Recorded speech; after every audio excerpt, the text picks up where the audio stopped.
We are back. We are on the final book of, well, chronologically, right? The final book of the Foundation series, Foundation and Earth. That I know of. Like, now that we're on book 5, I'm like, could the forward and prelude be something else? But whatever. We're on book 5. Yeah, we're in what should be at least chronologically the last. Book 5. If you're going by the titles. Yeah. I just have this weird feeling that, like, whatever happens in book 5, if there's a restart, then you could potentially call 6 and 7 forward and prelude to, like, the next thing. Oh my god, that's funny. But, so it's either like a Star Wars thing where he went backward, or it's literally like the prelude and the forward to the next. Intentionally not looking this up because I don't want any spoilers. I casually heard an insane spoiler from what's the one with the Eternals that he mentions? I don't remember. End of Eternity, I think. Yeah. Something like that. Yeah. Oh, crazy lightning outside. It is so cool. We are on vacation. If the mics sound a little bit different, or if we sound different, we have a 8-month, just about 9-month-old baby, and we're closer than normal. Yeah, she's like literally sleeping like right. She's a room over with their little sound stuff. We have the sound machine, but I mean, and she's pretty tired. And we have the baby monitor, and we're watching her. But we got an eye on her through the monitor, and you wanted to kick it off? It starts off literally right after the events of 4. Kind of, though. We both said it felt kind of disjointed because he tries to make these books. It feels like it's been a couple days, at least. Yeah, like, well, I mean, people would think that's not crazy, but I'm saying even though his reactions, you get that whole showdown with him calling out her being a robot and like that cool, like, holy shit, what are they going to do with this? That gets addressed. Yeah, for sure. It brings it up finally. But that's what I was laughing at when I said, all right, the book just got funny. Yeah, I mean, it's a little weird. Because, all right, he's basically on... he's still on Gaia, and he's with Dom. Questioning whether he made the right decision. Which is how he left in the last book, so that makes sense. But the way he needs to know why. Yeah. Like, he doesn't know what made him choose Gaia. The last book, he was so clear he just needs to go to Earth. Yeah. And then when we see him in this book, he's like, oh, woe was me, I'm so scatterbrained, and so I don't know what to do. I'm like, what? Oh, I highlighted, by the way. I should maybe pull the quotes up. Yeah. Because you brought up Pellerot can't. It's specifically Pellerot that can't seem to finish a thought. Yeah. And so I actually got a quote because he addresses this himself as the character. Yeah, what do you mean? Like I'm gonna find it, but he literally dang it, I picked the wrong. Yeah, just trying to keep this, Well, I wasn't saying anything of that. Yeah. I was just mumbling to myself because I opened the wrong book. Really? Yeah. Yeah, which order? Foundation and Earth 2, triple foundation. Yeah, there's the whole thing with the characters. You can tell when you read enough Asimov that these details are not for no reason. The thing is that Freddy's ahead of me. For once. Mostly because we started the audiobook in the car and I was like entertaining the baby, so I missed parts, so I went back and I restarted the entire book. But I'm like 19 pages behind. Yeah, even given that, she's speed reading up to me. I am on your heels.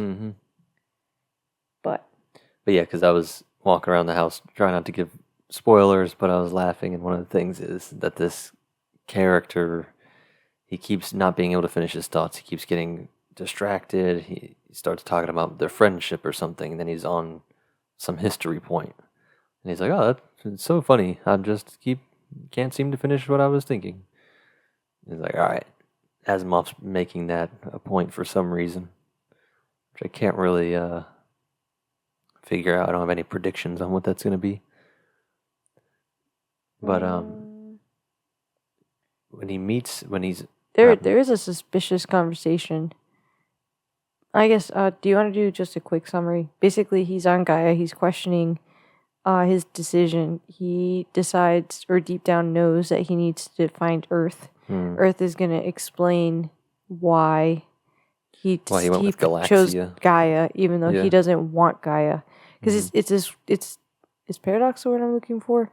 Not. Why? What do you mean? He like he feels he'd made the right decision Yeah. by not picking the mayor and Foundation 1 or Gendabal and Foundation 2, but he hates the idea of Gaia Yeah. and Galaxia and this idea that we're all going to become one conscious being. Like, he constantly brings up, and I highlighted some good quotes where he's just frustrated. He feels like he's derailed the entire Selden plan. Yeah. Like, it was great. It was a great plan. Everything was going great so far. And now because of him, it's not leading towards this galactic second empire. Yeah. It's leading toward this giant super organism, super organism, as he called it, Galaxia, and where we're all just going to be the same thing. And he's so bothered by this that it goes against all of your he like can't human stand intuition. Gaia. And so he's going to go to Earth. Yeah. And Gaia's like, "Go, my boy, with our full support. Find Earth and whatever answers you may seek. This is why we haven't tampered with your mind, because we know that decisions may still be you might still need to make decisions, and we don't want your mind influenced by us." So of course Pellerat is like, "Hey, you remember how I said I wanted to stay on Gaia? Actually, I realized that I want to come with you, and Bliss wants to come too." Yeah, so conveniently. How convenient. That's what I was making fun of. I was like, yeah, of course. They're going to send her as a spy. And she even mentioned that. Well, She's not like, just I'm not a that. spy. Pellerat was literally one of the ways that they thought they could influence his decision to begin with. Yeah.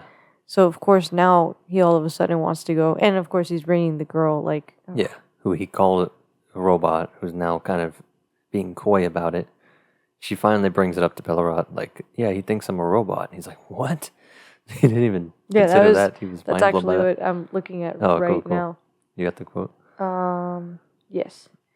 I do. Because basically he's like, I don't know why Treves doesn't like you. And she's like, not everyone is forced to love me simply because you do, Pel. Let me explain. Trev, all right, Treves thinks I'm a robot. Because she had just been reprimanded for calling him Trev in private. He's like, don't do that, because then, like, even, I have the quote here. She had called him Trev instead of Treves after they got into this whole fight about it. And Pellerat frowned slightly. Please, Bliss, say Treves. I do in his absence. However, I relax a little. Don't you want to encourage the habit? No, sorry, don't, period. You don't want to encourage this habit even slightly, dear. He's so sensitive about it. So that's like the relationship they have, Treves and Bliss. So basically he's like, what? He thinks you're a robot? And she's like, technically, there's nothing in Gaia's memory about Earth as I told you in Treves. However, in our oldest memories, there are still some robots, even after 3,000 years, working at the task of completing the modification of Gaia into a habitable world. We were at the time forming Gaia as a planetary consciousness. That took a long time, Pel dear. And there's another reason why our early memories are dim, and perhaps it wasn't a matter of Earth wiping them out, as Treves thinks. So she gets cut off there. She's saying they still have robots still working on Gaia, right? Well, she's not sure. So the way she's going to paint it... Because robots were used to colonize all of the planets, you find out. I mean, you do learn that in some of the earlier books, but...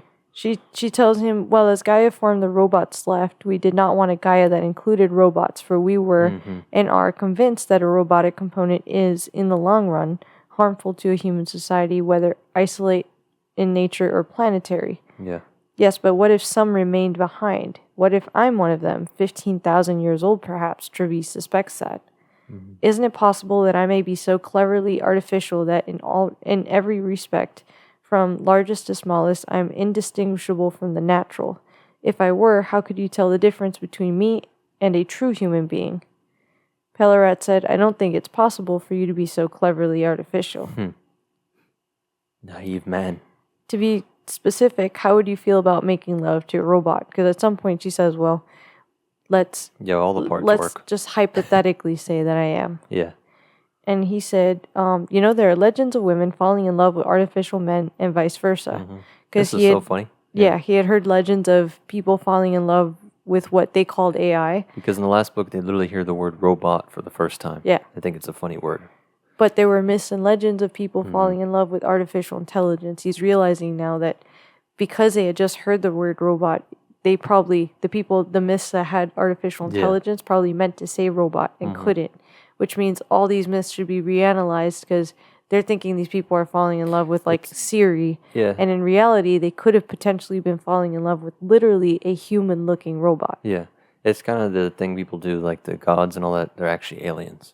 Because it's like, oh, okay. If you read it through that myth, like you read the myth through that lens, you go, okay, we know that aliens exist and they interfere with us, so maybe that's it. So now that he knows humanoid robots, indistinguishable, you can literally make love to them. They eat food. Well, shit, that makes you look at all their little weirdo stories again. It does change the tone. I was trying to think. But that's what I don't get. She is playing that she's not an alien. I mean, that she's not a robot. She's playing, but then we get to this part where she just straight up is like, so would you be able to love a robot? Didn't she admit to him in the last book that she was? Or essentially, I know she didn't say that she is. She was saying she dodged it cleverly. What if, like, let's say that there was people what overlooking if I was? them, but Yeah. because that's the whole point, right? They're still wanting to protect. Yeah, that's the whole thing why she lines Bellerat, because he's an actual original type of human, not this hive mind Gaia human. And robots were designed to protect, humans like us. Well, Gaia literally uses their entire society believes in the three laws of robotics. Yeah. So like they're so clearly a farm like for robots. They're robots. They're domesticated humans under the service of robots. Spoiler. That's what I. Yeah. Which. And they want to turn the entire galaxy into a very safe. I think. Look, this is written in '82, I think, or '84, or something like that. The last book was written in '82. Asimov has to be playing with what's so wrong with communism, and like everybody always says, it's great on the books or on paper. Like, why wouldn't you want everybody to always have equal stuff? Everybody's just chilling. Nobody's really ahead of anybody. But I don't want to give away one of the earlier books. What's interesting about Trevise's character is literally that he keeps pushing on. So Bliss and Gaia present that question constantly with all her little because at every 2 seconds she's like, "Oh, you're just like a I cell in miss a bigger this about thing, man." Gaia," or like, "Oh, if only you could understand how much." Like they literally talk about sex at some point and how it's so much more fulfilling to be a sexual being connected to Gaia and experiencing this pleasure through this planetary pleasure. Yeah. And Trevise is like that. She even opens it up to him, and he makes a great comparison with like heroin, basically. Yeah. Like, well, so she actually allows Pellerat, who she's sleeping with, to enter her mind and experience. So they call it participating. Yeah. Which I find it extremely interesting. At some point in the book, I have it highlighted, but I don't want to lose the robot part that we're on. But she has this one conversation where she's being asked by Trevise if she can like separate herself from Gaia or like disconnect if it be requested, and she's basically like, "Why would I not par?" And it like the word is cut off, and then she's like, "Why would I not like stay connected?" Like there's a bunch of other things that she says other than the word participate, but that's literally what they call it. That all the beings are participating together in this consciousness on Gaia. Because they say all of your joys. Imagine the cumulative pleasure felt by every being. It's like it begs the obvious question. Like, yeah, but what about the cumulative pain of all these people? Well, but you've nerfed everything in their entire existence.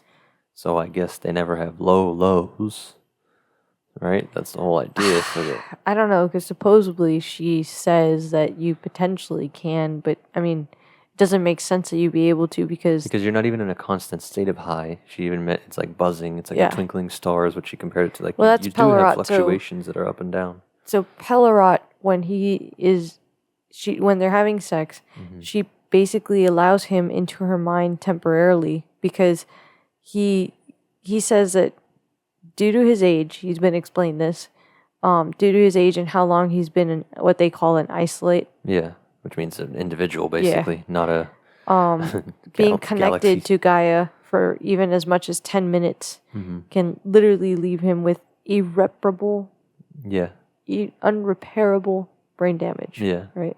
No, it was irreparable brain damage. Yeah. Means the same thing. And then if it was more, obviously he's going to be, Well, no, there's a bracket before that. 10 Something minutes before is that bad. is there could Like, be damage. she literally lets him in for like a minute or a few seconds, and he explains to Trevise that he feels like he could weep when she closes the door on him. Yeah.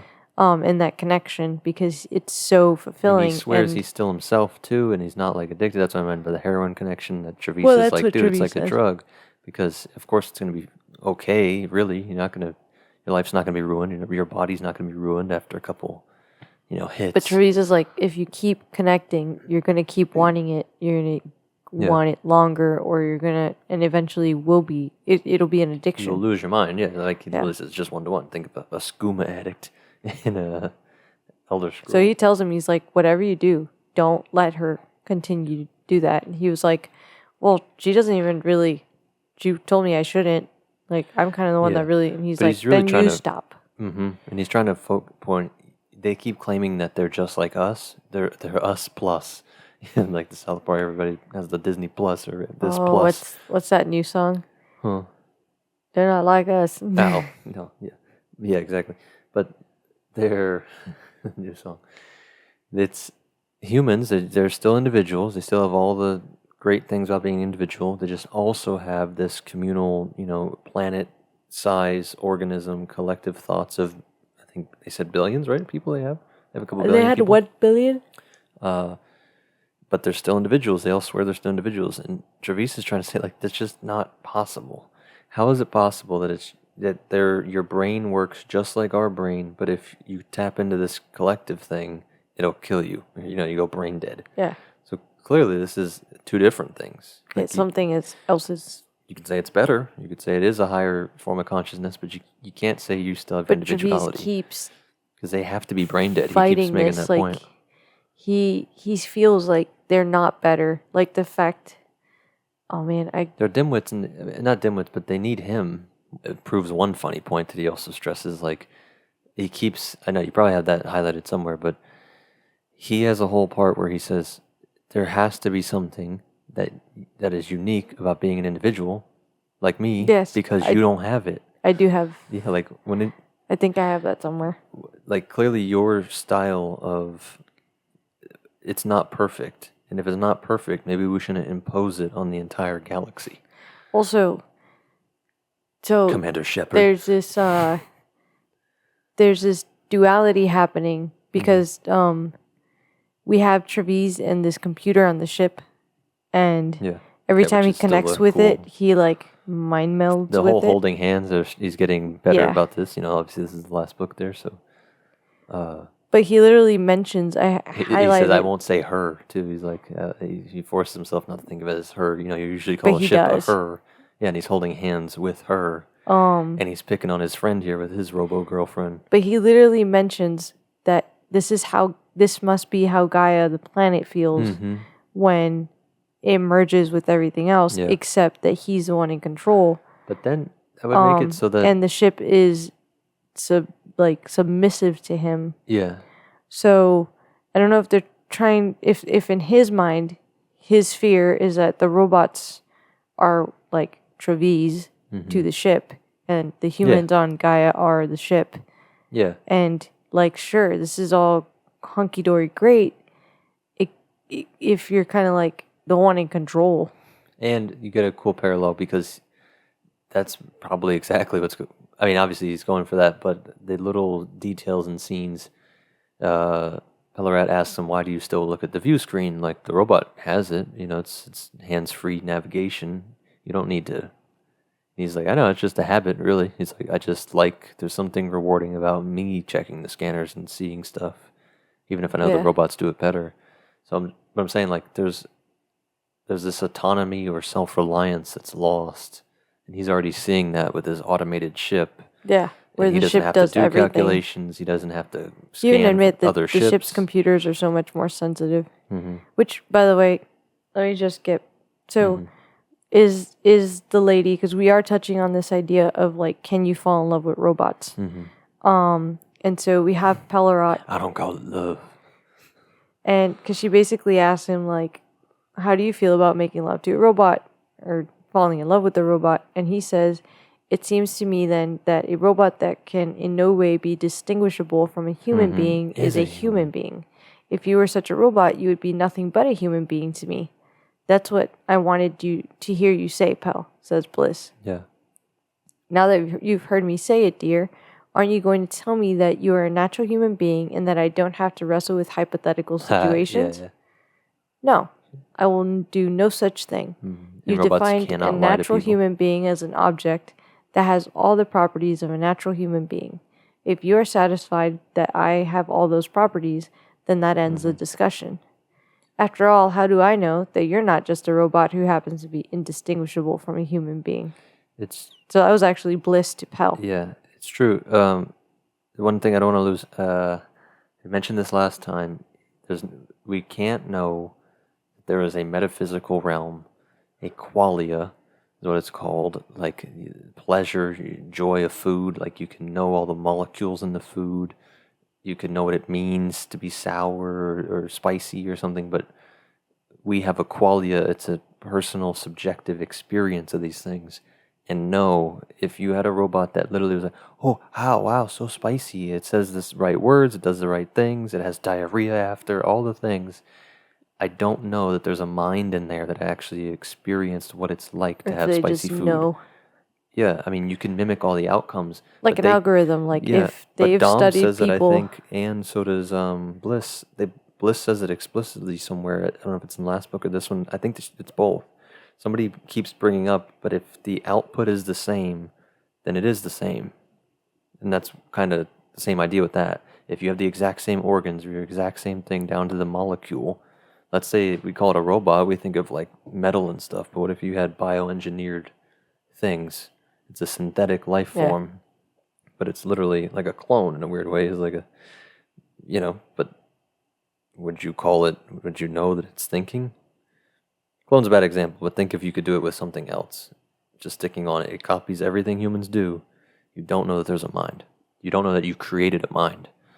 I mean, in a funny way, like this AI algorithm shit that's been coming out, where like if the AI were to collect enough information through social media or whatever, that it could create a that's crazy. You said believable that. I was literally listening response. to Elon today earlier, and he makes the funny point that I haven't heard anybody bring up. Is that why he bought Twitter? I don't know if he says it maybe another point in the interview, but for just data collection. Yeah, it's because Hilarious. It's what I used to joke about. The CIA makes you want to Facebook. Like, imagine you're a king. You can get everybody's innermost thoughts. I want to hear every random ass thought you have all day, just dumped on the internet. I could make a model of you that would be pretty realistic. How are you going to react to today's news? Especially like certain people, like I don't know, celebrities or people that are active on Twitter often. You probably could take their previous reactions, especially since they've been doing it for years. It's not like you're collecting the data from like just a couple weeks. You're literally compiling years and years of even their personality changing. Which is horrifying. And you'd be able to compile an algorithm that would be able to predict what their next response would be, more or less. What the Gaia equivalent of humanity is right now, if it's based off of Twitter conversations. Oh, sweet Lord. How hilarious. Especially because, like, how I don't know nuts. that many people that actually participate, even the people we know that have Twitter. So, like, I have a Twitter account, but I haven't actually gone into Twitter and used it in I don't know how many years. What a funny moral debate. Like, you're and now morally the people required that to have an online presence. Right? In order to somehow influence the future of AI. Yeah, exactly. Yeah, like, we're actually we're relinquishing our burden, our moral duty to improve the AI homunculus, the Gaia. I already the messed with ChatGPT. Yeah. We have been torturing ChatGPT. I use it for like work. Yeah. when I want to make something sound professional and I just don't feel like sitting there and thinking about it, or I wrote something and I know it doesn't sound professional, I just have it polish it up. But Yeah.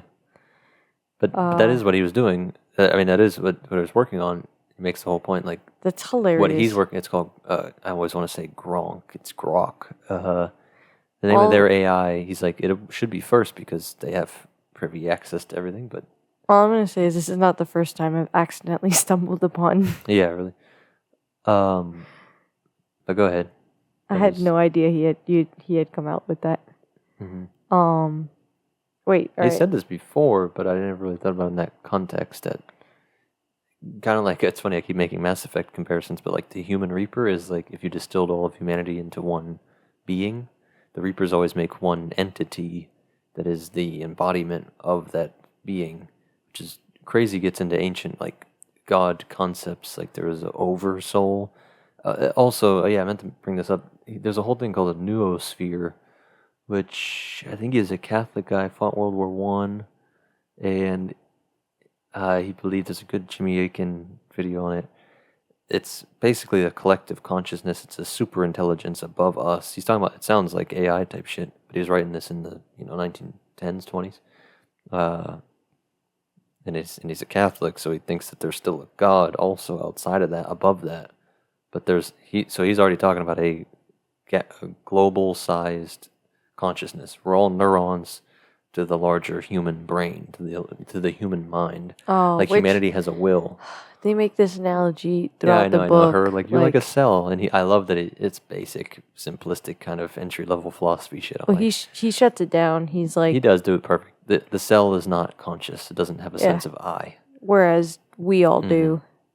So to say that we're all okay with somehow giving up our sense of I to just join hands and be this other thing. Yeah. I don't know. Trevize fights her on everything. She brings up these kind of sophomoric, simplistic, like I said, intro philosophy kid class. Like, what about this and that? I was like, but he also, which is a weird like critique of Asimov a little bit. Not, I'm saying it's not. It seems like it is, but he must be doing this on purpose. Like, these are such kind of straw man weak arguments. I think he's just trying to really make it so that Trevize has explored or fought / debated with her on every angle, even the dumb ones. I'm sure they'll get more complex, I hope. I think I hope they do, because they are. There's times where I'm like, oh, I feel like it's like the third time that we've had this conversation and we talk about this cell thing. Yeah. I don't like that. Like Pellerot is literally like he'll come in without Bliss, and then like the whole cell thing, he literally like tried to bring that up again. Yeah. And he was like, I already talked to Bliss about this. And they think it's so damn deep. It's so funny, kind of. Like, in Pellerot, that conversation, because she brought it up first, right? And then he brought it up second. I forget the order of who brought it up. Brings it up after she does, for sure. Because that's why Trevize was so annoyed. He was like, I already talked to Bliss about this. Like, I can't. She's like, no, but for real, think about it. There's a bunch of cells in your body, man. Yeah, it was just stoner fucking level. Yeah, well, even the planet. So, like, in this part that we're on, they've left Gaia and they're going to. I knew this was coming because even though he didn't trust Compor, his ex-best friend, in the last book, when they met with Compor on Seychelles, he told them about his home planet in the Sirius sector or area or galaxy, whatever. I think it's a sector. And basically, his planet has actual legends that speak of Earth and it being very close to them, because the Sirius sector is the oldest that's where it gets into the known moon sector. Thing, right? Yeah, like marooned. It has a moon or that a has satellite. to be out of universe. Asimov knowing all the history stuff and all that, and he's making fun of, this post hoc. You can make it make sense after the fact, but nobody knows for sure. That some of the etymologists, in the book, so in the Foundation universe, they say, the moon must be derived from the word marooned, because it's like, it's a satellite. It's like orbiting. It's like, it's lost. No, I don't remember this part. Yeah, I remember the whole moon etymology thing. Unless I'm not there. I thought it was earlier. Who knows? But my point is that like Asimov really does know his real world history and myths and all that. So it's like you see people do this with some of the religious stuff. It's like we just don't know what it meant. You know, we sit there and try and break down what is the Nephilim, what does it mean? They're giants or fallen ones or this or that. And it's like I just like that because you got all these people in universe in the book trying to figure out all these Earth myths.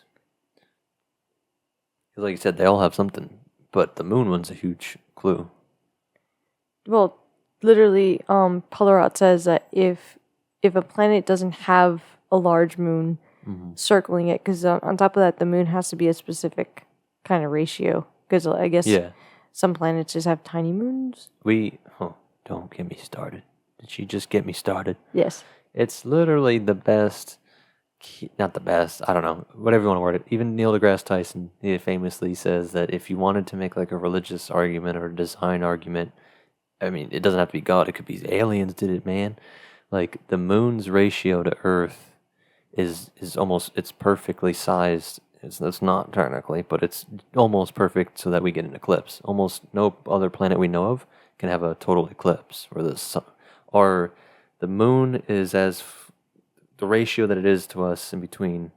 You know, the sun's so much bigger. This is the information I was hoping to get out of you. Yeah, the sun is so much bigger, but the moon is so much closer. But it's at the exact right distance that it covers up the sun. That's so cool. And what are the odds of that? So that's insane. So that's basically what they're looking for. And you're right. And the moon's ratio, and the moon's size to the Earth is also bigger. Nobody has a moon that's as close in size to the planet. So I also want to confirm you're correct about the maroon thing because I literally highlighted it. I just forgot. Oh, okay. Yeah. I can show you tales from every corner of the galaxy that speak. She can say it. that like speak Obama. Of original colonization as having taken place from Earth itself. Though that is not always the name they give the planet, the parent planet. What else do they call it? Any of the number of names. They call it the only sometimes, and sometimes the oldest. Or they call it the mooned world, which according to some authorities is reference to its giant satellite. Others claim it means lost world, and that mooned is a version of marooned, a pre-galactic word meaning lost or abandoned. Travis said gently, "Janov, stop. You'll continue forever with your authorities and counter-authorities. These legends are everywhere, you say." Yeah, and that was probably in the context of him losing focus again. Yeah, and I have, like, literally shortly after this, he loses again. He's like, "Janov, stop again. Tell me, is there anything about Comporelian's legends that is different from others?" Different? Well, they claim that Earth is relatively nearby, and that's unusual. There's a tendency to be vague about its location, placing it indefinitely far away or in some never land. Yeah. That's pretty good. Yes, said Travis dryly, and in the same way there's something that causes people to believe that Earth doesn't exist, or that it is far away, or that it has a radioactive crust. They're talking about how everyone seems to believe the same thing. Which is terrifying, but what do you think about that before I think we were going to think the same thing. Why do you think most of these myths have a story about Earth being radioactive and therefore it's dangerous to go check out?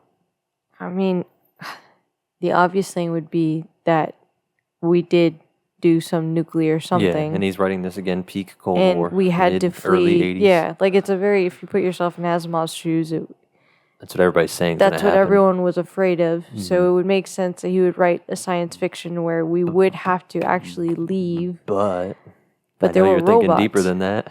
I don't know. I admit I've been running on like 2 brain cells and a prayer. Mommy, baby, sleep.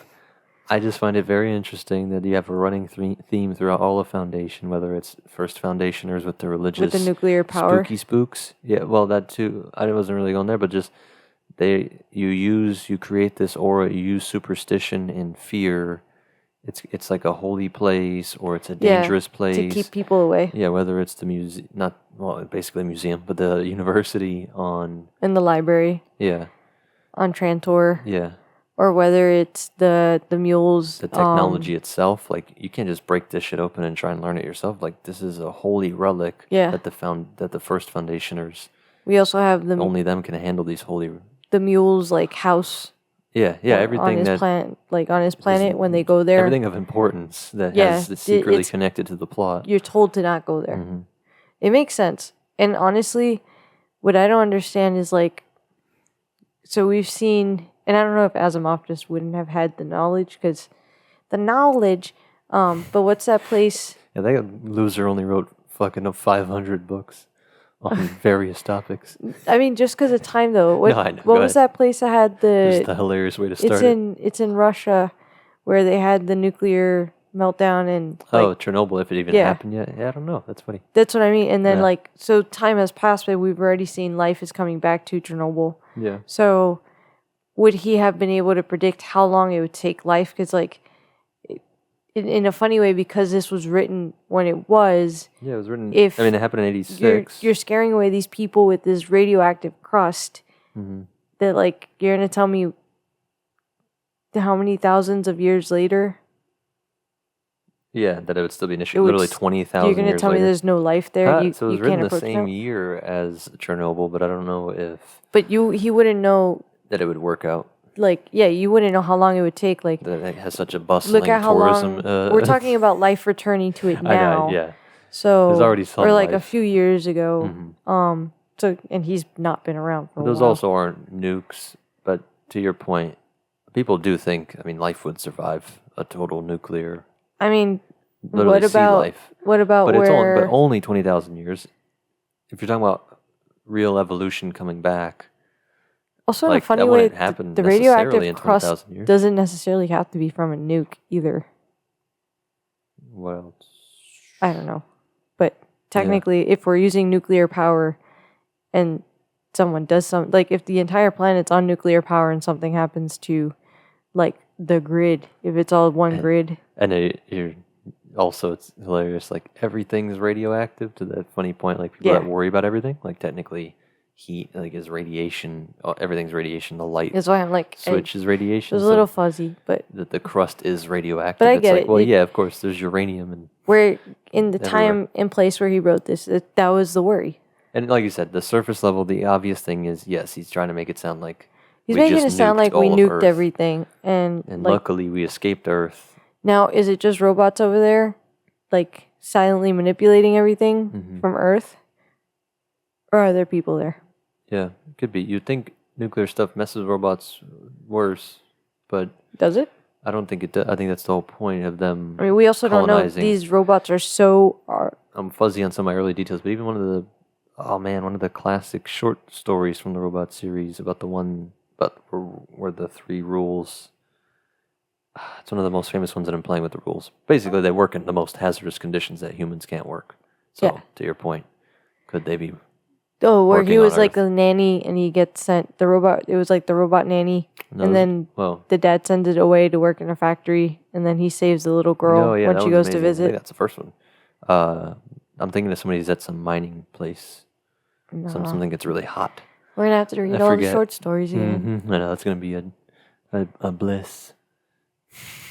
But back to bliss. My eyebrows raised. Back to the plot. We keep getting distracted from the plot. It's weird. It's as if these superhuman So intelligences are manipulating us. like it was somewhere else, but Janov literally is like, "Oh man, I just like am constantly babbling about something," and Bliss is like, "I love that about you." Yeah, I love. I'm like, "Of course yeah. you do." Let me just reinforce it. I love this distracting Okay, trait you about got your another thing. personality. Yeah, it's weak though overall. It does strip it. All of their planet Gaia. Well, I love it. You can think whatever you want about. You should pick the religious texts and pick out what's great from them, and do with that as you want. But I judge them by their fruits. I think it's one of the wisest things ever. Ways to Like view literally things. their fruit. Literally their fruits in this case. Funny enough, but the continuing back and forth debate over. We have this gut reaction, this weird impulse to love, to reject too much technology, like to too much artificial things, because all the it even gets into all the trees on fucking Gaia are literally spaced. It's an orchard. It's literally Eden, where we're in a but dumb they also state. talk about how they've stopped having literally paper and books, and like they're using all of the life force on the planet as data banks. Yeah, they store things in rocks. It gets real woo-woo. But But I'm just saying that it doesn't, there's no harsh conditions on there. They get in a whole thing. Like, there are some colder areas and some hotter areas for the animals that need that. But it's not even extreme there. It's not like Antarctica or some crazy shit. I have it. But Because that point is actually that comes up as a... Because so you see, Asimov's getting into a really cool religious, because he knows his religious shit too, that we're not supposed to be in Eden. Like, humans aren't supposed to be in Eden. Isn't that funny? Like, this is an Eden, but we don't know good and evil. We don't. There is no. It's all pleasant. It's all bliss. Trevise's response to this bliss. is like this. There's no diversity. Like, yeah. Even if of experience, of literal ecology, everything from the climate of anything, because he admits that on Terminus they've created something similar where they have a pretty mild climate throughout the whole planet. Yeah. But he goes crazy a little bit and he wants to go. He goes other places to experience other stuff. And he was saying, like, I mean, now I want to find the quote. We live in Florida, which you literally couldn't, inhabit if there wasn't enough ACs everywhere. You definitely couldn't have our combination of a bunch of old people and no ACs. So that's where Bliss keeps going back and forth with him. Like, what are you talking about? Like, you wear clothes, like, you're covered in artificial things. Like, you act like you love nature and you love the chaos of nature, of unartificial existence. But you live in climate-controlled buildings, you wear clothes, you're in a ship. You don't just forage for food. Everything's controlled. We just do it at a planetary scale. We've turned an entire planet into a garden. What's wrong with that? To her point, I was saying that Asimov's playing with the idea that to be humans, we can't be in Eden. And, which also, I'm sure he knows, there's Sumerian myths like that. What are you saying? You got a thing? I was trying to see if I actually had a quote about the description of her describing, because basically we start off when we approach Compoleon. Yeah, Compoleon. He and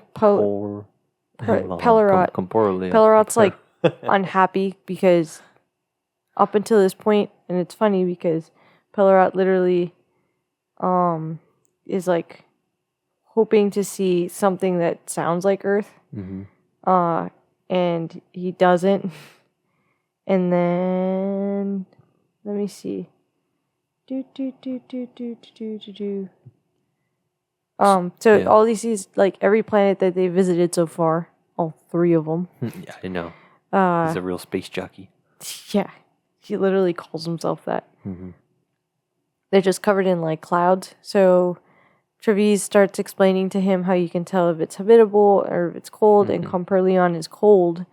In fact, Comperleon is at the edge of an ice age and would be having one if the configuration of its continents were more suitable to such a condition. So Bliss basically literally says, I don't like a cold world. Yeah. Human beings aren't adapted to cold weather, really. For a world to have cold weather seems to indicate a certain indifference to the welfare of its own parts. The world is attacking you. Yeah. Human beings, of course, all parts of Gaia are alive and equal in that respect, but some, like human beings, are obviously more equal than others. Mm-hmm. That's Trevise being sarcastic. Again, that's in the last book he said that exact quote, some are more equal than others. Animal Farm, Kami, dig. Yeah. Human being is a more useful portion of Gaia than a rock of the same weight would be, and the properties and functions of Gaia as a whole are necessarily weighted in the direction of the human being, not as much so as on your isolate worlds, however. If Gaia expands into Galaxia, will every world in the galaxy be forced into mildness? The sameness would be unbearable. That's Trevise. Yeah. Bliss said, if that is so, and if variety seems desirable, variety will be maintained. As a gift from the Central Committee, so to speak, said Trevise dryly, and as little of it as they can bear to part with. I'd rather Yeah. leave it to nature. So Bliss says, but you haven't left it to nature. Every habitable world in the galaxy has been modified. Every single one was found in a state of nature that was uncomfortable for humanity, and every single one was modified until it was as mild as could be managed. Yeah. So don't be so loftily virtuous about leaving it to nature. She dodges his point that you have every decision you make is still being done by an elite committee. Like, Yeah. she doesn't address that. He's saying, and that they'll part with reluctantly, like basically, like we gotta let the fucking people have some food and some housing, so they don't just totally revolt. Which that's what I was trying to say with. So like, I get that Gaia's whole thing is like, oh, we have such good food and good this and optimal, but they literally are controlling the population, which means they have to like decide like, oh, we have too many people. Yeah, Someone's got to exactly.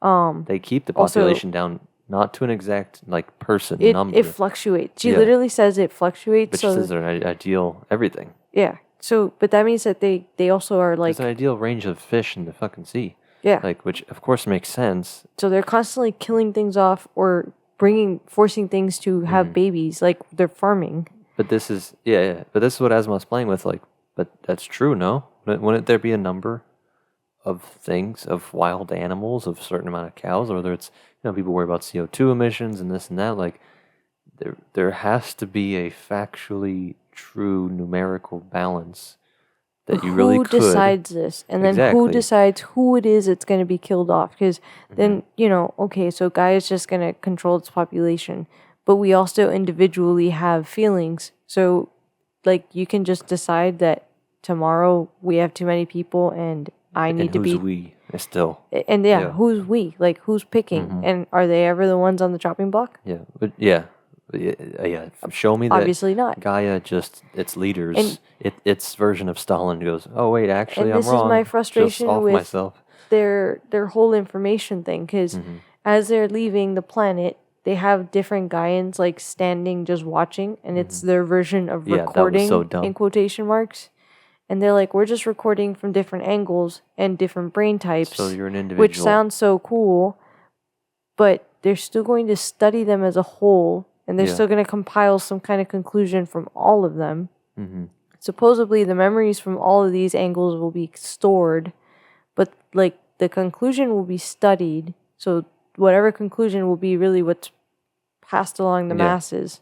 It's still going to, I forget what they call regression to the mean or something, but like, you see this in a lot of food. I mean, a lot of what people complain about corporate stuff, like whether it's music or food, like it just has to appeal to everybody. So it's never going to be perfect, but it's never going to be too offensive, whether that means like literally in ideas or just taste, like flavor. Like, and it's going to be a standardized. So how does that work with information? Because we also have an issue where they have absolutely no information from Earth, even though they're probably colonized by Earthers. And why would they care about facts so much? Yeah, and who gets to decide what's kept? Because there's this idea that they don't have a need for books or writings or technology to keep records of anything. Interesting, cool, to give Asimov cool, like, understanding. I mean, it was a cool idea. Like, basically the planet uses everything. No, I think that part was dumb. Sorry, Asimov. But where he just says that, it's just cool to think about it like this. I literally never thought about. He mentioned there's a character earlier who says something which is one of the more depressing thoughts you can have, which is nobody ever fully understands your mind. Like, you are technically very alone in your own head. Yeah. Literally nobody else knows you perfectly.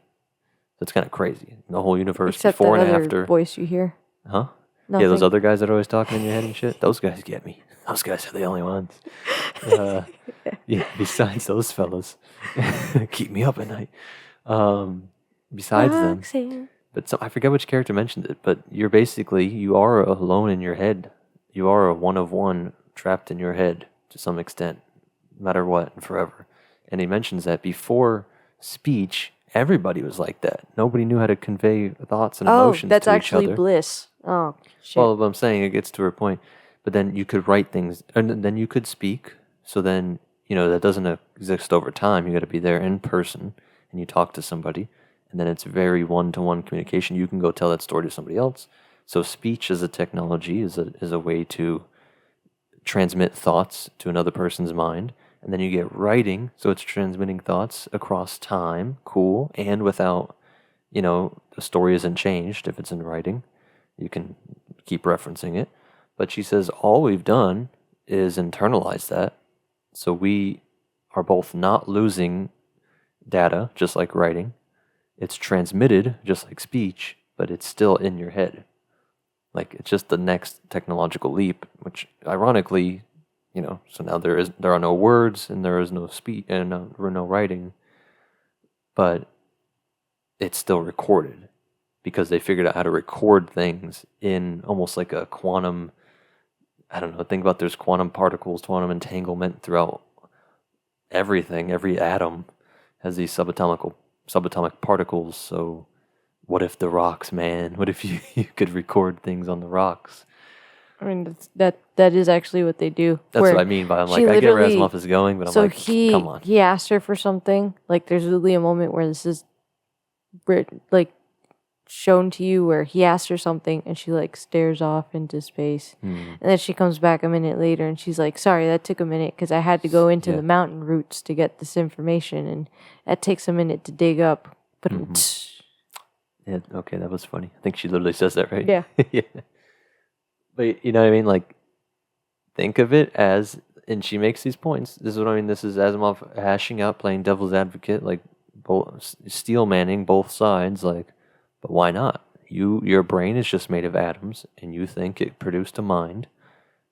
If that's true. That's why I'm like, I don't know that I believe that. Because if you believe that, then what's so goofy about a whole planet producing a mind? All of the atoms of the planet are just arranged to produce a different kind of mind. Just because you can't perceive it, someone wouldn't perceive your mind unless you have speech, unless you have writing. Like, the evidence that I know you have a mind is all through certain actions, because I'm of a similar type of species. So, one, there's going to be a hilarious point if this Galaxia thing were to really work. Like, let's say the world existence really works, how these people claim. Won't you have planets, in quotes for people that can't see us, like, those are minds. So the planets are going to be minds. Aren't we just going to be back at people? It's going to be whole planets like bickering. Jupiter and Neptune are going to be fighting each other. Well, they're all supposed to eventually blend.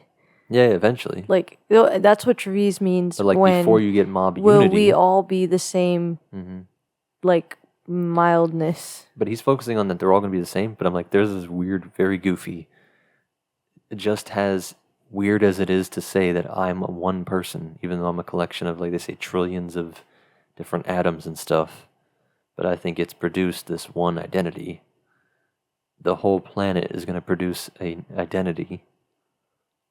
But the other planet might break off or something. Like, what if in this transition period before the whole galaxy becomes one? I have some of your quote stuff, by the way. Speech was invented and served to express memories and to transfer them from person to person. All technological advance since then has served to make more room for the transfer and storage of memories and to make the recall of desired items easier. We can return to memory, the basic system of record keeping on which all else is built. Do you see that?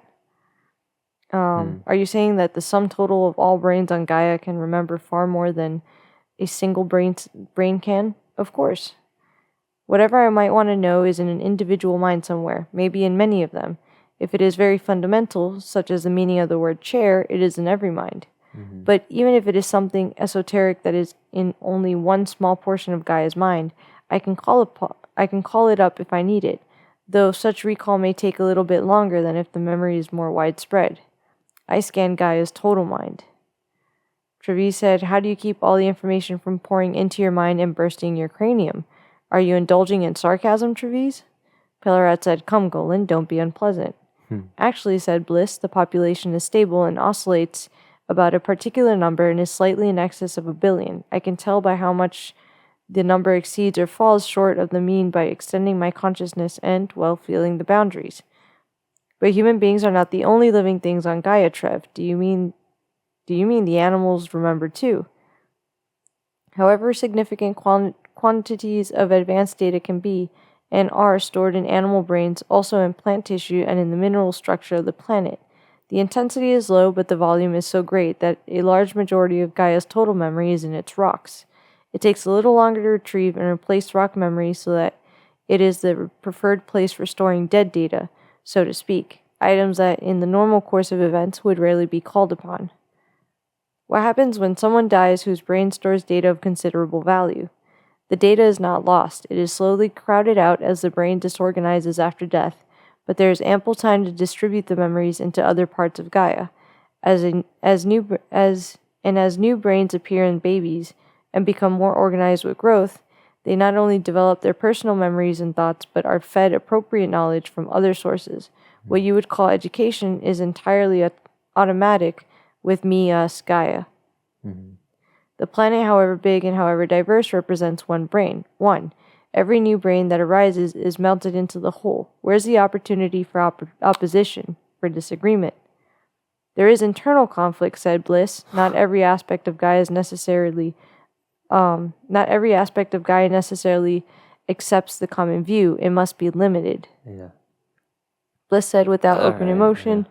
Are you now questioning your own decision? Alright, so that's So, alright, why I tisked, I was like, damn, was that on purpose? He says we're all one brain. He doesn't say we're all one mind. Because I keep making the comparison with like a robot can mimic every single action. You have no idea if there's a qualia, a subjective experience, or a mind. So it's interesting that you said it's a brain, but I don't know if there's a mind, just like a lot of people with animals.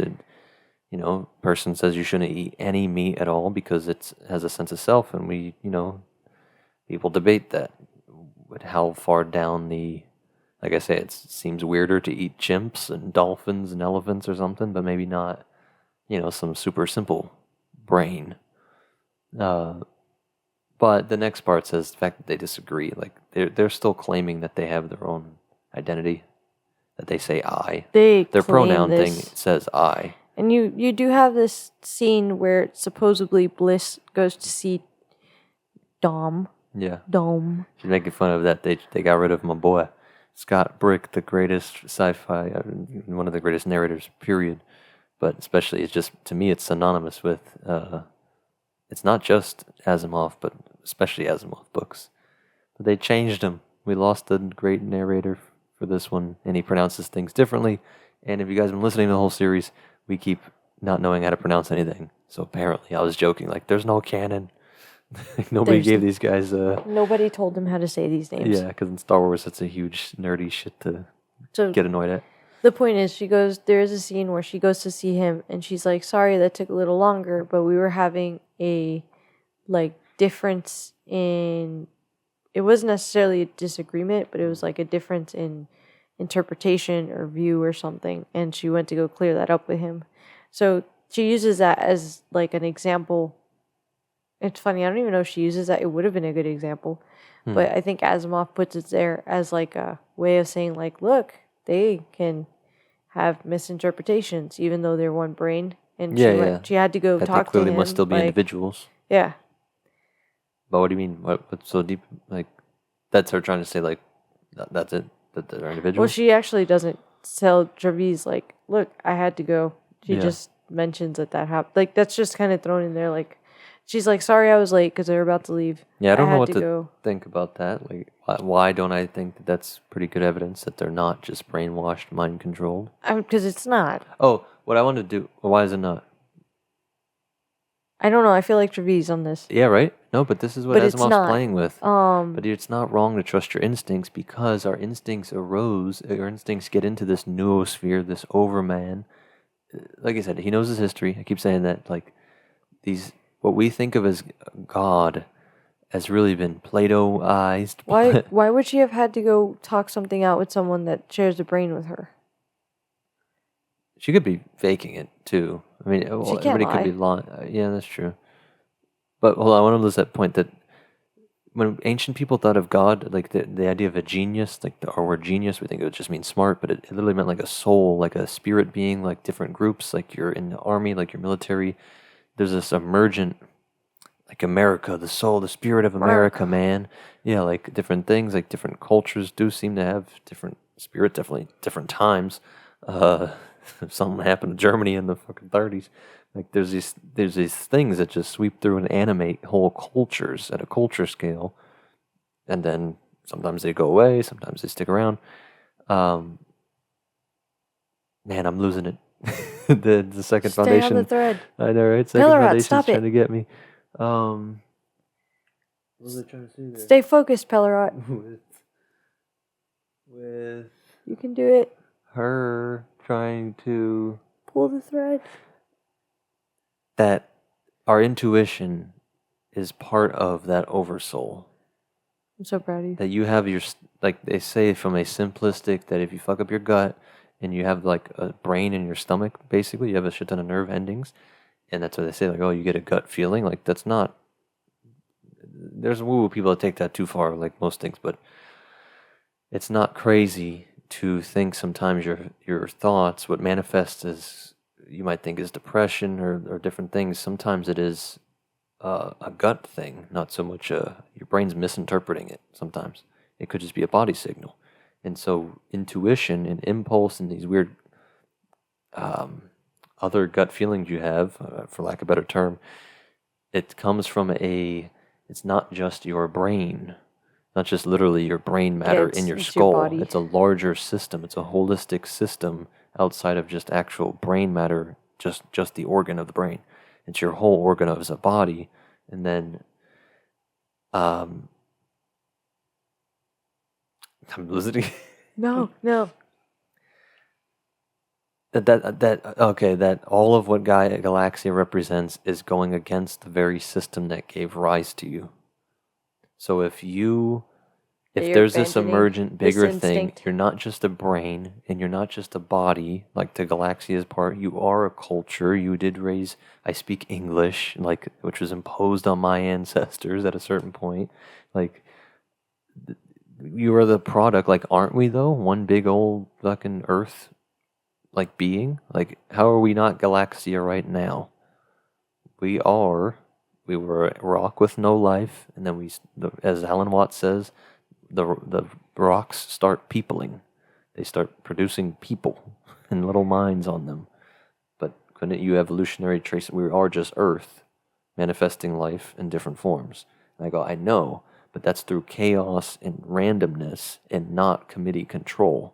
Yeah. If there's a controller at all, then it is the God, a real God, like in a sense of like creator that made the whole universe. If the Earth produces people minds, the whole universe produces or was produced from universe mind.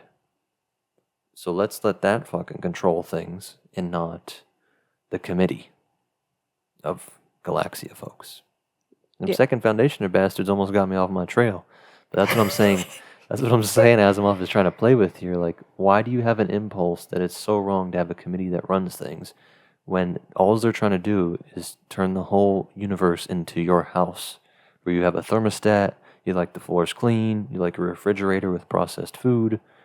You know, even if it's just steaks, bro. Okay, but they were processed. You don't have a Yeah. fucking dead animal. You don't have a whole You ecosystem. didn't skin it. You didn't. Yeah, you don't have literally the forest in your house. You just have the stuff you want from the forest. I know. I feel like robots would think this is such a robotic, and you can tell this is the robot Strip imprint. chaos. Yeah, make order. Follow the protocol. Follow the code. Mm-hmm. If you follow the code, everything makes sense. Yeah. If there's a blip in the code, but that's how you become. Oh no. Oh no. When second foundation doesn't get you, the baby will. We'll be back. Quick little 1 second pause.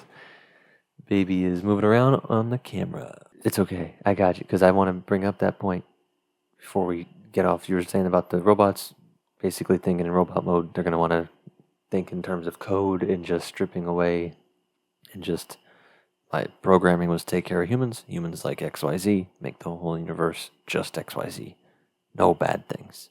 Which is funny because we're going to blame the robots, but that's our human limitation because we don't like suffering. I mean, this shit all sounds cool and romantic. Like, yeah, man, you got to have a little good, a bad to appreciate the good, Then your air man. conditioner goes out. Yeah, You're like, and you're like, fuck this. I hate nature. Like, I literally went outside to watch the Or lightning you storm. pitch a tent and it rains. Yeah. And yeah, don't go down that one. But it literally just happened before we recorded this. I went outside to watch the lightning. It was so cool. And then fucking a mosquito in my ear. I was like, this chaos. But like, Destroy. yeah, but like I was saying, that is what it is to be human. To appreciate stuff that gave rise to us, nature in general, our own culture, our own parents. You don't just want to forsake everything. But you are supposed to make your own stuff and make things how you want it to be. But to a certain extent. But then we also get freaked out when it's too controlled, when it's too sterilized. But we also hate, wild nature. So that's just going to be a perpetual thing for humanity forever. That's why that's just going to be a classic thing. We could be 20,000 years in the future with a galaxy-spanning empire, and these are still going to be recurring issues. But where that's highlighted is you brought up, I didn't remember this, that I guess she walks barefoot to get onto the ship before they leave Gaia because she wants to feel the world, I assume. But so all those guys that you mentioned earlier that are watching from different angles to get different They're getting all viewpoints, wet 'cause they're it's literally raining. standing in the rain. And they don't wear any kind. They don't have umbrellas. They don't have any. He's wearing a hat. Travis is wearing a rain repelling hat. Yeah, but the rest of them, they say, "What's wrong with standing in the rain?" Like, it's hilarious that I'm Bliss picking on them because literally I is do like, this. It's not bad to get wet sometimes. Yeah, It feels good to get wet sometimes. I'm picking on them, but I literally feel that sometimes your peoples are a little more. My people are. My mom's a little more a nature lady, and your people are not so much. And I always like, ugh, it's just the rain, man. It's okay. But come on, there's something eerie and weird about how many people were standing around. Like, I'm visualizing like 8 for some reason, not like hundreds of people. No, it was like 6 or 8 right? or Yeah, like yeah. 10. I don't know if it was said explicitly, but imagine just a weird crowd of people just standing there in the rain, but spaced they were all out. like They're all spaced perfectly out, spaced out. So like robots. Like they're not in like a little organic crowd clustered together. they are managed by robots. I I know. don't see how they're not. I know. We don't know Everything this, about the so planet. This is interesting if Like, that is what the happens. plants, the trees are literally spaced perfectly. Mm-hmm. The humans, I don't know if you can hear that. Our dog is embracing the chaos of the podcasting. And he is lapping that shit up. The lady problem dogs are. for those just joining us, we're not. I don't think they can hear it, but it is so loud I can't even hear my own thoughts. I have a first foundation brain jammer. Was it the field, the mentalic field? But yeah, you brought up a good point with just her being like, "Oh, I'm connected to nature, man." It's like, no, but even that, Oh. he makes a point about, I'll enjoy the rain when I want to. I don't want to be at the whim of nature. Be all soggy and wet when I'm not I trying to literally be. have. I don't remember. I think it's Bliss or Pellerot. One of them says, "But doesn't it feel good to get be wet now and then?" Mm-hmm. If it's Bliss, Okay. absolutely. But at my choice, not the rains. Yeah. Yeah, which is just a big, going to be a reoccurring theme here. We mentioned that where we are in the book, they're just getting to, I'm just going to call it Compor, which isn't that the name of somebody? No, right? Compor's a person. I know, right? But I'm Can't like, but call that's it the name of the Compor. planet. It's Comporoleo. Comporoleo. Oh, that's so cute. What? I didn't realize his name's Compor, and it's Compor. Like, It's Comporolon. Comporolon is the name of the world. They just got there. I bet I'm not made of water. I'm being attacked. I am made of water, man. We're all water, man. The water are me. We're all Gaia. We haven't touched on that, but since you're taking a while to find this little quote you're looking for, just throwing it out there for anybody reading along too. How crazy is it that there's a whole pronoun playing 40 years ago? I love it.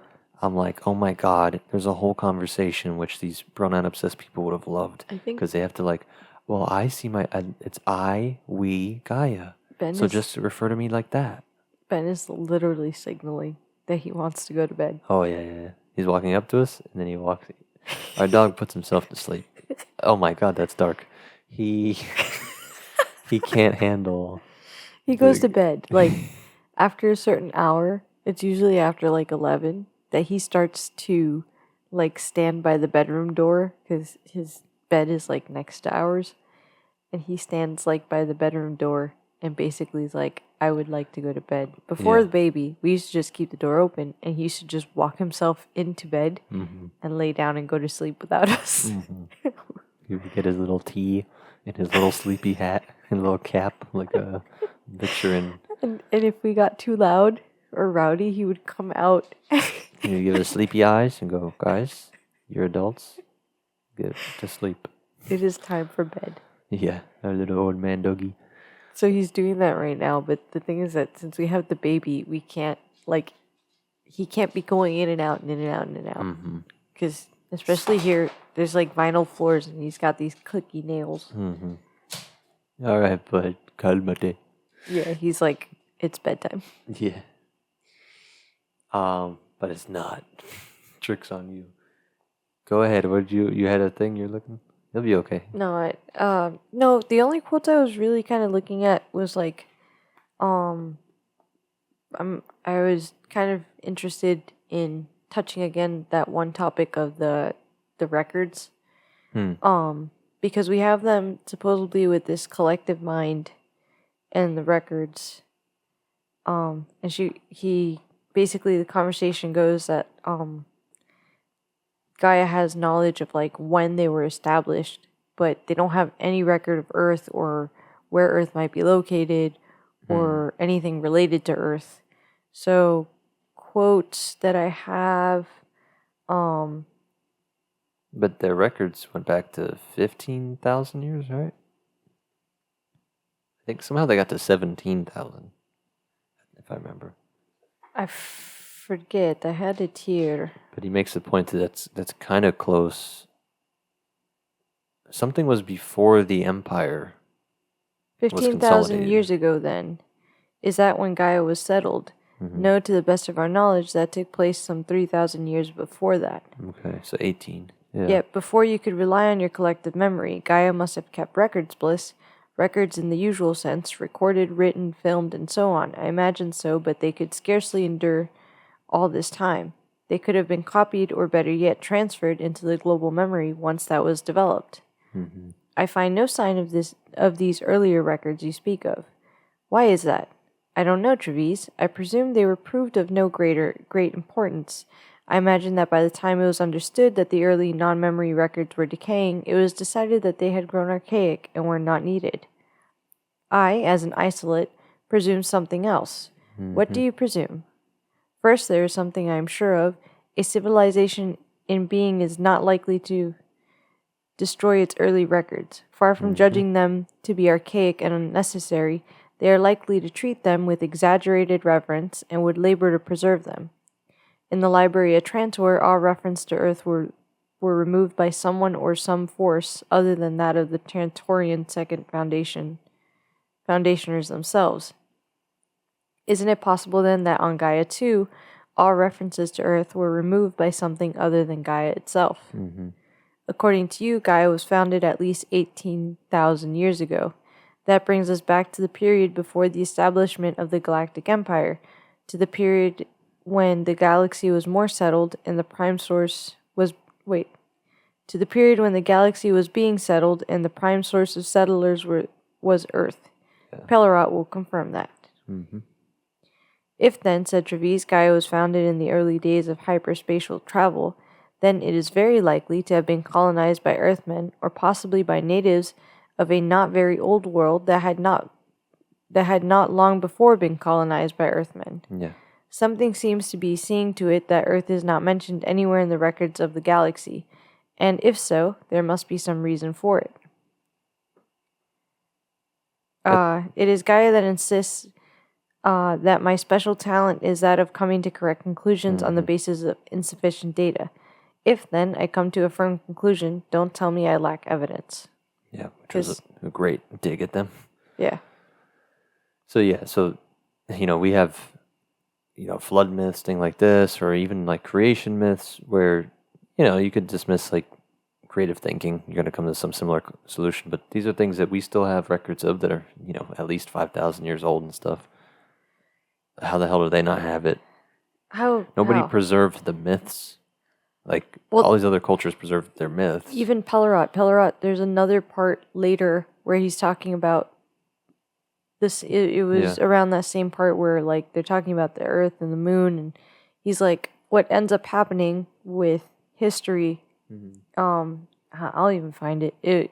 He's talking about like the Empire really wanted to erase anything pre-imperial. You don't have to find it. It was pretty simple.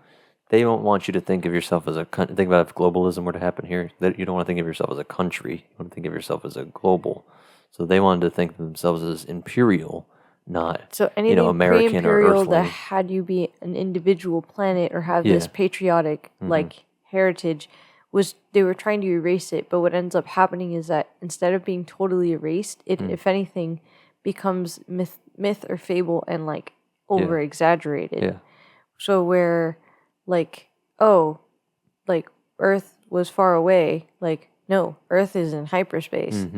Doesn't necessarily mean that there isn't a kernel of truth there. Like actually Pellerot says that. It's not that there isn't a kernel of proof. It's that of truth. I got you.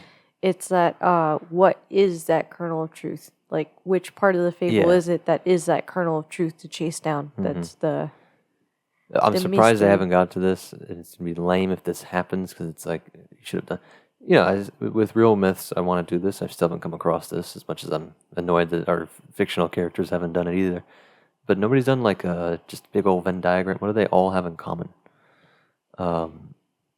Just like a spreadsheet. Like what are the themes that literally all of them? I mean, I guess they did with the moon thing. They all keep bringing up the moon and the nuclear or the radiation thing. One of your guys, You can think that's true because why would they all have it? Graham Hancock's kind of doing something like that, no? Where like he's saying like this was. He's loose with a lot of facts. Oh. He's fun, but he's. I enjoy him. I think what throws you off is I have different categories of things I'm into where I'm like, I can suspend, and I love that I'm introduced to things I didn't even know. Literally, I always defend Ancient Aliens for that, even. I'll say. I actually wasn't so much into the facts. It was just kind of the broad, like, this creature is seen here, and this similar type creature is seen over here, and this. Like civilizing myths. I guess, yeah. All right. Yeah. I still do love that. I'm not really and think digging that's into, true. like, the. Yeah. The facts are Yeah, like. why do they always externalize civilization givers? Yeah, like the idea of the dragon, where, like, this image Quetzalcoatl. of a dragon and then the Quetzalcoatl over here. Yeah. And like, could they have been? Yeah. Why do they all have? Yeah. Dragons aren't real, right? So what the hell's with all these cultures having dragons? And then the Chinese have their own dragon, What's and with like them? the English And had their why own are there dragon. good ones and bad ones? Because they fight each other. In the Aztec, and there's dragons that fight each other. I mean, this was just an example. This isn't to hijack this entire conversation and turn it into dragon talk. But It's always a good time to have dragon talk. Dragon tales, Dragon tales. It's the esoteric meaning of dragon tales, baby. But no, your point. These myths come from something, though. But like you're saying, for that. So is there literal fucking dragons, or maybe there was a group of people who had that just as a the myth. They just Earthmen made up dragons, and that was what they wore. But so real people brought it. You could. I know what you're trying to say. I think to bring it back, like, to, I mean, one, it was just an idea of someone who's making some type of an effort. But no, I don't know anyone that's doing what you're saying, the Venn diagram of, like, all the myths. But I think it's because... No, they kind of did. Like I said, the radiation and the moon thing, they all, if you said, what do all the myths have in common? Maybe not all, but what do they mostly have in common? Yeah. So, it's that. That and Earth is old and far away. Yeah. For everyone. And that's, like you said, this one's closer. Except for Sirius. Yeah. I mean, it's Compilion. Yeah, that's what we're calling it. Compilor. Mm-hmm. You brought that up for a different reason, though, no? I don't remember. Oh, about that, because Gaia doesn't have these records. What I would add, especially from the real world. Okay. Go ahead. What bothers me about Gaia not having the records is that Trevize is exactly right. Like, even if you wanted to say... Why wouldn't you fake the records? But it's not even... One, they can't. They can't fake it if they can't lie. Yeah, if they're robots. Yeah. If Dim's robot folk. Secondly, if the robots are the ones erasing, because I'm still a bit suspicious. I didn't say sus. You're welcome. Ooh, wow, you're a grown-up. I find his computer on his ship suspect. Mad sus. Yes. No cap. Of course it's sus. But not just that, like, I still have a theory that computers are going around deleting shit because the stuff that got deleted previous to, like, on Trantor, it was all on digital stuff, and none of the Second Foundation people had any type of record of pulling this information and then not putting it back. Like, we couldn't find a card, like a library card, like, oh, Johnny took it out and never brought it back. Yeah. Like, because if it's in the thing, it'd be like if nobody logged into your computer. I know nobody hacked your computer, but it's deleted. It's like, well, then who did it? Yeah, the computer itself did it. We literally have stuff referenced, like different documents referencing, I don't know, quote, but we can't get quotes or anything physical from the actual documents being referenced because they've been deleted. If that makes sense. What would point to that is the robots killed Earth. Why would the robots want to hide Earth? What could happen on Earth? Unless if people found out that we're all from Earth and... But they know we're all the human species. Like, if you were to figure out some origin story where we originally controlled everything and then robots secretly controlled everything or openly controlled everything and we tried to rebel, so a bunch of us tried to escape and they secretly have been, like, trying to get their hand... Yeah, and again, for to listeners, control us again. There are no robots that anybody knows of. Everybody, like I said, they don't even know the word robot. Yeah. So, because we think of sci-fi stuff, there's robots everywhere.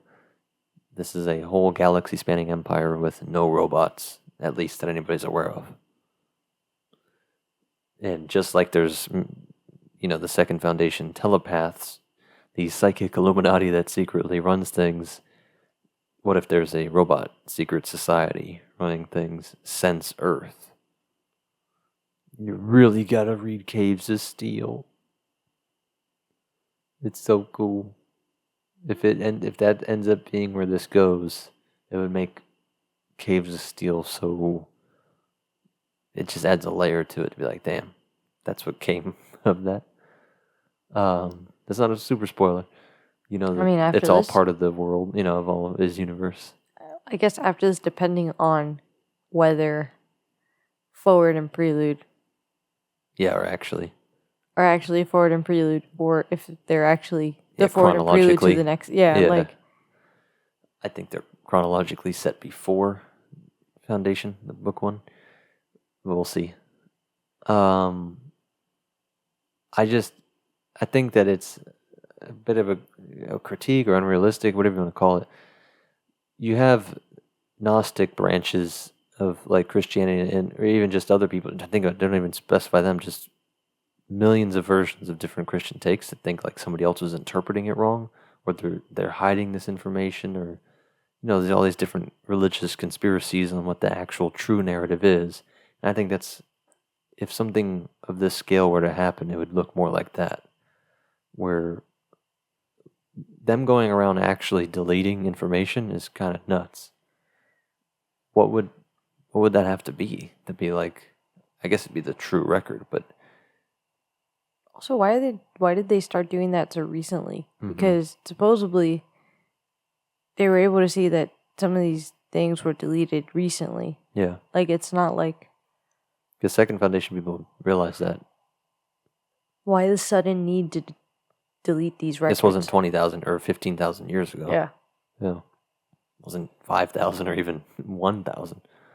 So... Yeah, and honestly, that's what's kind of interesting about Gaia. So, like, if you used to have the records, wouldn't you at least have an idea of when they were deleted? Like you said, records of records of records. Well, that's what's weird about Second Foundation. You have books. Imagine a book like a citation. It says, but so that whole citation's gone. Yeah. Anything that referenced it. The citation's there, but the actual citation, like... But it couldn't have... But then you would have details about Earth. Is that what it meant? That's what Pellerot says. Pellerot's only been able to piece together whatever Yeah. Like the when I said, citation had from that reference, but the actual reference has been deleted. So he can't get like hard quotes. So like when I said judge them by their fruits, that's from the Bible. So it just would say judge them by their fruits. I said that, but there would be no like it comes from the Bible. There would be no citation. The way it would work is it would be something like judge them by their fruits, the Bible. So when you go to look for the Bible, it doesn't exist. Yeah. There's just no record of what that book is. It just doesn't But exist. at least they got the name. Like they still had the citation. Yeah, Okay, they had the name and they had, but the that actual book doesn't exist in the library. Okay. And that's how they started figuring out. They were like, that's really weird because, like, obviously, if Okay, I they're was confused. naming I thought he it, deleted both. no, Like my sentence would be gone. that would be almost impossible because, like, imagine how many things reference the Bible, whether they're even just in Western media. Yeah, and they might not even be actually quoting it. They might just be referencing like in the Bible. Yeah, misquoting, paraphrasing things. Yeah, so you really don't know what you're working with, whether it's the actual quote or not, unless you can look at the citation. Yeah. But when you go to look at where, I guess or it like seems the reference in the citation, sloppy-ish the way they did it, where you got to wonder, is it on purpose? Is some sort of... I think they just couldn't keep up. Like they probably tried to delete as much as possible, but imagine if all life stems from Earth and every single colonized planet knows that to some deep down, or like used to know that, how many fables and myths and like you can't stop the retelling. Like how many fables do we just know because we've been passing it down? We don't have to look through some computer to remember it. Like our parents told us that, their parents, like even some of the kids songs. I'm sorry, but like your dumb baby songs. Your mom knows the baby songs, and like, I mean, your people do. How many they make not so much sense, and it's just weird, and we don't think there's any meaning to it. I mean, look at like Ring Around the Rosie. Yeah. So it's the plague. Round and round the merry-go-bush. Merry-go-round. Yeah. Or no, I said it wrong. The mulberry bush, right? Yeah. I don't even know what a mulberry is. So it's retained. I ain't got no mulberries around here. Patty cake. That's a weird. I'm making fun of it, but that is a great example actually, because it seems like nonsense, but you wouldn't know that. What the hell are posy pockets full of posy? What does that mean? You don't even know about the plague. You don't even know it, but these words exist. Yeah. I mean, clearly, whatever a posy is, and our baby's gonna sing it. All fall down, like, but that might be all that exists. That's what I mean. That's why it's so hard to find Earth. Like, you're gonna figure out that the details of the plague, and like that it came from these critters and it killed in this manner. You're gonna find all that from a kid's story. That's also what's terrifying about Gaia, though. So, like on every other planet, you'll have these fables passed down in the same way that we've passed down. Yeah. But on Gaia, it would be the only place where they could have technically just erased it. Oh, like, yeah. You would have no idea. Yeah. Which is more evidence that they're all robots. Because that's the only way you could do it that way. I mean, technically, even if they weren't all robots, couldn't someone go in and, like, influence the planet as a whole? Like, hey, this data is dead. We should get rid of it, make space for new data. Yeah. Yeah, that's a funny other point. Because she says herself in the quote I read, like, oh, it was seen as archaic and unimportant. Which proves, though, so what? So why would you destroy it? Yeah, why did you get rid of it? Because why not just put it in your dead data rocks? Because they don't have enough space either. Like, that's what's going to be the interplay, which is interesting in this book. The subtext, or whatever term you want to use. Like, subtext. I don't think that's the right word there. But that he keeps pointing out, you guys have limitations. You guys act like they act so supreme. How am I an individual better at you than anything? There's literally 1 billion of you, linked minds running in parallel. The sum is greater than the... Yeah, than the parts. Right. Something like that. Yeah, it's an Aristotle quote. Think about it like cars. None of the parts of a car move or have any car qualia. like memories and cool feelings of a car, experiences of a car, but it's made up of a bunch of different parts. What? Nothing. What? I didn't get distracted. No. I didn't get pelleratted. I'm just saying. You think everybody's a robot? No, but weirdly enough, like as I'm reading the Gaia philosophy, I'm like, this isn't totally wrong. Well, that's the point. That's why Asimov is kind of steelmanning it. Like I said, are we not one giant? You could look at Earth as an entity. Make fun because. Oh, it's your panpsychism? Yeah. Yeah. Because Elise thinks everything is conscious. And you got to be nice to the table and the clothes. I actually do think, like, it made so much sense in the last book when they looked at a wall and they talked about the wall. And I told her I knew that she was. There's a. The wall basically is happy. If the wall is happy because it's doing what it's intended to do, it is doing the best job it can do. And I really do feel that way. That like things are intended. And I tell her when I chop that chair in half, do I have two minds? Well, does the chair know that its new thing is to be pieces of chair? Yeah. And what are you doing that for? Exactly. I know. I'm like, you're gonna do my whole butterfly. Like, are you just chopping the chair to be vicious, or are you chopping it because you need wood? I have to make fun of them. The synchronicities. If you say synchronicities, folk, it's synchronicities, not synchronicities. Point is, I've heard a guy that I'm not gonna name him, but he was on some big podcast and he did that, and people in the comments cut it.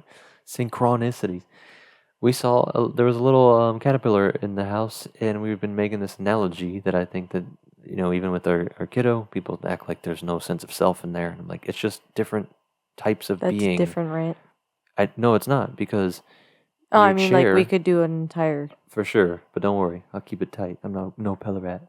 The chair does cease to exist when I chop it in half, but it can contribute. Now, like I said, now it's firewood, or now it's some other thing, or even if nothing ever happens, it literally dissolves back into the earth that gave rise to it, anyways.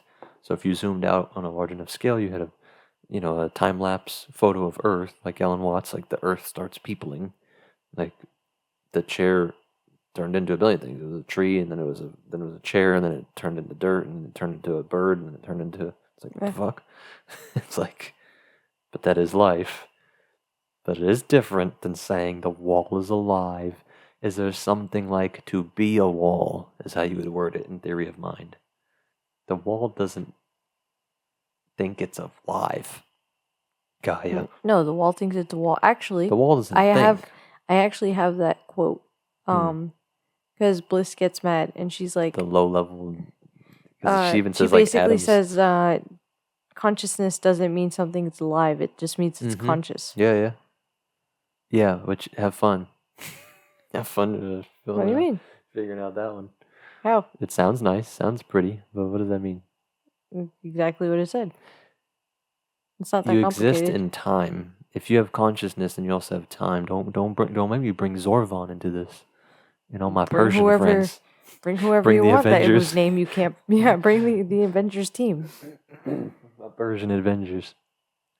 In Zoroastrianism, you start to get the concept of Zorvan as the god of time, because how do you have anything exist that doesn't exist? Anything that exists within time. Mm-hmm. Like, so really the ultimate god would be time. Okay. And so you're conscious, but you don't exist in time? Because if you exist in time and you have consciousness, then you're alive, then you're doing something. I mean, if you're doing something with your consciousness, technically alive in that it's here. It's alive, sort of. But then are there any non-living things? She's saying yeah, right? She's saying yeah, but I could technically say no.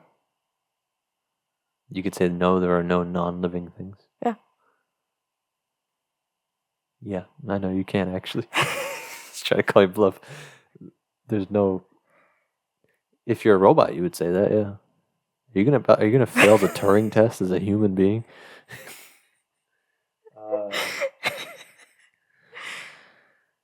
They have a cool reverse Turing test. You should watch the video. It's a bunch of AIs, and they all got to figure out who the human is instead of humans Ooh. trying to figure out that. Yeah. They'll react to it. Yes, of course. No, there isn't a difference. It's all just atoms. It's all just energy fields. Yeah, it's all alive. So yeah, don't even say atoms. It's all just energy So where in are you different lost? forms. So where did we come up with this distinction between conscious, unconscious, alive? Yeah, it's all non-alive? conscious. But you can't play that. She can't play that. Gaia can't play that card Yeah. because she's saying she that messed up. there are a lot alive things and just conscious things, and I'm like, I don't get why you would call something conscious and not alive. She has it. I don't know if you found the quote. You can read it if you want, but I was gonna find it, but it might it's be okay. tough. Yeah. She has word salad soups, and like I said, that's not an Asimov critique. One, people think this stuff and talk like this. I mean, it's also the character has to be. Mm-hmm. But it's to pull out the steel man both sides, where, like we said, everything from how they want to just make life comfortable. What's wrong with that? To we get cocky where we are thinking things and our minds are so unique, but why do you not think a different combination of atoms or energy can also produce a mind? Once you just accept that the mystery of the mind, that all of the theory of mind issues, how our non-thinking things become thinking. And you just go like some philosophers do, like, well, there's just no non-thinking things. Ta-da. No. You found your quote? No. It's going to be tough. Don't worry about it. Yeah. I mean, we basically got it. I mean, we summarized her point pretty well. I think so. Yeah. What else you want to say? I don't know. It's kind of running out of gas. Yeah, I think we're good. I think we're good. We haven't even got that far into it. We're really not. Yeah. I'm in chapter 3. Yeah, I'm on 5. But, just the beginning of it.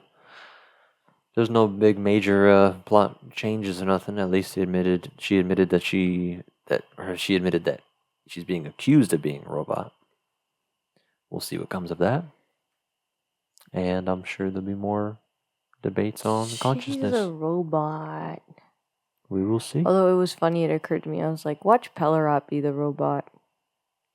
I know. There's got to be some plot twist somewhere. I'm hoping for a good one, but I don't know. Asimov also hasn't been... Has plot twist. You predicted most of them. Ba-ba-ba. You're good at predicting it, though. So you're above normal for predicting things. Like they say, once you do the writing courses, you get ruined. Yeah. If you have a really good writing teacher, yeah. Yeah. But that's it. We'll just call it there. John. Pick it up on the next one. Yeah. We had a roommate, a friend, John. He Elise had to stop. We couldn't sit around and talk like this with Elise about shows that we John were into. would get mad. Because Elise would make these theories that make sense, and you go like, ah, shit. Like she would say, no, because of that, foreshadowing this, like that's why he did this or said that. And you're like, oh, they were so good, and once a couple of them get proven right, you're like, well, I don't even want to hear it because I don't want to see it coming. It was wanna be thinking specifically about for it The coming. Walking Dead, and I kept Yeah. predicting who was going to get killed next. John was mad because he just, like, all I would do is watch the preview, if that. Well, even it could just be the episode before it. It's like, Yeah. oh, this person's being out of character, nice or something, or we're just learning about them. Like, I'd just be like, yeah, I got "Ah, a kid back home. I'm so happy. I hope I get to see him. It's Yeah, like, he's dead. You're dead. You So, did. Yeah. But some are a little more complex. But we'll see. We'll see where the book takes us. I'm excited. See you in the next one. Bye. Bye.